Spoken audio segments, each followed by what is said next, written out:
Hello प्यारे विद्यार्थियों, BA part second paper second में आज हम पढ़ेंगे मंत्रिपरिषद। जैसा कि आपको विदित है कि राज्यों में भी संसदीय शासन प्रणाली होने के कारण मंत्रिपरिषद का मुखिया मुख्यमंत्री होता है। मुख्यमंत्री और मंत्रिपरिषद वास्तविक कार्यपालक होते हैं एवं नाम मात्र की कार्यपालिका गवर्नर राज्यपाल होता है।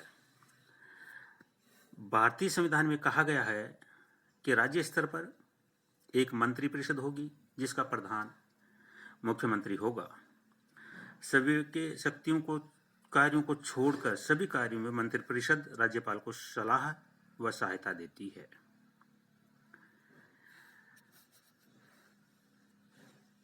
अनुच्छेद 164 के अनुसार मुख्यमंत्री की नियुक्ति राज्यपाल के द्वारा की जाती है और अन्य मंत्रियों की नियुक्ति राज्यपाल मुख्यमंत्री की सलाह के अनुसार करता है। मंत्रीगण राज्यपाल के प्रसाद पर्यंत अपने पद पर बने रहते हैं। संसदीय शासन प्रणाली होने के कारण इसे अभिप्राय है कि मंत्रीगण मुख्यमंत्री के प्रसाद पर्यंत अपने पद पर बने रहते हैं। मंत्रिपरिषद का आकार हमें देखने को मिलता है कि मंत्रिपरिषद कई बार जम्मू मंत्रिपरिषद बन जाती है, संख्या ज्यादा हो जाती थी। मंत्रिपरिषद के आकार के विषय में संविधान मौन है। बड़ा मंत्रिपरिषद बड़ा होने के कारण राज्य की जनता पर उसका भार अधिक पड़ता है। अतः 6 जुलाई 2004 को 91वें संविधान संशोधन के द्वारा 15 विधान मंडल की कुल संख्या का 15% तक सीमित कर दिया गया। अब हमारे यहाँ राजस्थान में 30 सदस्य, क्योंकि 200 सदस्य विधानसभा के हैं, तो 30 सदस्य मंत्रिमंडल में शामिल हो सकते हैं, मंत्रिपरिषद में शामिल हो सकते हैं। मंत्रिपरिषद के कार्य, मंत्रिपरिषद के वैसे तो राज्य प्रशासन को चलाने के लिए अनेक प्रकार के कार्य हैं, लेकिन मोटे तौर पे हम इनको कुछ इस प्रकार से ले सकते हैं, गिन सकते हैं। पहला पॉइंट है नीति निर्धारण संबंधी कार्य। मंत्रिपरिषद एक विचारशील व नीति निर्धारण करने वाला निकाय है। राज्य की समस्त समस्याओं पर विचार करके उन पर निर्णय लेता है।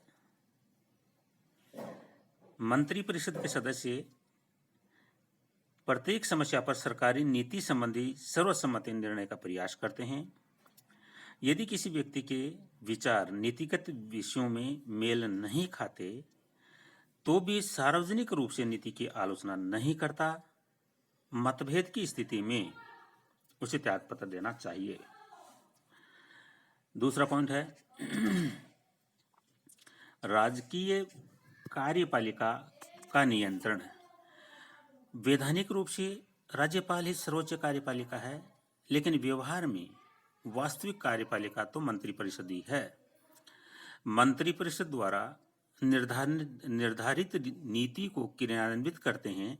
अपने विभागों के कार्य संचालन में वे मंत्री, चाहे वे मंत्रिमंडल स्तर के हो या इससे नीचे के स्तर के, मंत्रिपरिषद के आदेशों का पालन बहुत ही सावधानी से करते हैं तथा उसके द्वारा निर्धारित नीतियों तथा लिए गए निर्णयों का क्रियान्वयन करते हैं। प्रत्येक मंत्री अपने विभाग के प्रशासन के लिए विधानमंडल के प्रति उत्तरदायी है।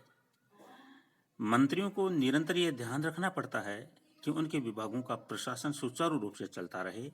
मंत्री अपने विभागों के आंतरिक प्रशासन के लिए बहुत सीमा तक स्वतंत्र होते हैं। मंत्रिपरिषद द्वारा निर्धारित नीति को स्थूल रूपरेखा के अधीन रहते हुए वे अपनी विभाग के अंदर उठने वाली समस्याओं का स्वयं ही समाधान करते हैं। नेक्स्ट पॉइंट है मंत्रिपरिषद का समन्वयकारी कार्य। मंत्रिपरिषद में विभिन्न विभाग के मंत्री होते हैं।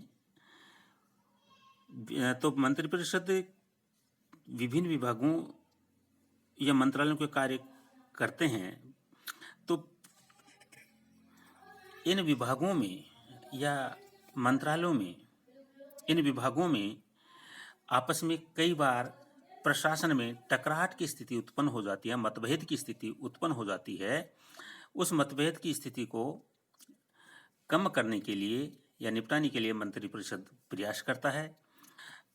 विभागों के मध्य कभी मतभेद तीव्र होते दिखाई देते हैं तो यथाशीघ्र मुख्यमंत्री मध्यस्थता करके आपस में समझौता करवा देते हैं। नेक्स्ट पॉइंट है बजट संबंधी कार्य। राज्य प्रशासन का प्रत्येक गतिविधि पर कुछ न कुछ व्यय अवश्य होता है। बिना व्यय के प्राय कोई भी कार्य नहीं हो सकता। राज्य प्रशासन में व्यय के लिए वित्त की व्यवस्था करना मंत्रिपरिषद का कार्य है। मंत्रिपरिषद बजट तैयार करके विचार विमर्श एवं स्वीकृति हेतु विधानमंडल के समक्ष प्रस्तुत करती है। बजट अनुमानों पर मंत्रिपरिषद का पूर्ण अधिकार है। बजट विधानमंडल के सम्मुख पेश किया जाता है। विधानमंडल के सम्मुख पेश करने के पश्चात भी यदि वह चाहे तो मंत्रिपरिषद बजट में परिवर्तन कर सकती है। विधानमंडल में बजट पास करने की लंबी प्रक्रिया है। तो मंत्रिपरिषद एकजुट होकर समस्त प्रश्नों का संतोषजनक जवाब देती है। बजट विधानमंडल द्वारा स्वीकृत करवाना मंत्रिपरिषद का अति महत्वपूर्ण दायित्व है। स्वीकृति के पश्चात बजट का कुशल क्रियान्वयन भी मंत्रिपरिषद का दायित्व है। नेक्स्ट पॉइंट कार्मिक विषय और मंत्रिपरिषद। राज्य प्रशासन में कार्मिक नीतियां मंत्रिपरिषद निश्चित करती है। राज्य प्रशासन में उच्च पदों पर नियुक्ति, पदोन्नति, स्थानांतरण आदि अनेक विषयों में प्राय संपूर्ण मंत्रिमंडल की विशेष रुचि रहती है। इन विषयों का राज्य प्रशासन के कार्य कुशलता से भी बहुत गहरा संबंध है। राज्य स्तर पर अनेक कार्मिक मामलों पर विचार करके मंत्रिपरिषद निर्णय लेती है और फिर क्रियान्वित करने का दायित्व इसी का है। एक शब्द आता है शैडो कैबिनेट, छाया मंत्रिमंडल। इसका मतलब यह है कि ये विपक्षी दल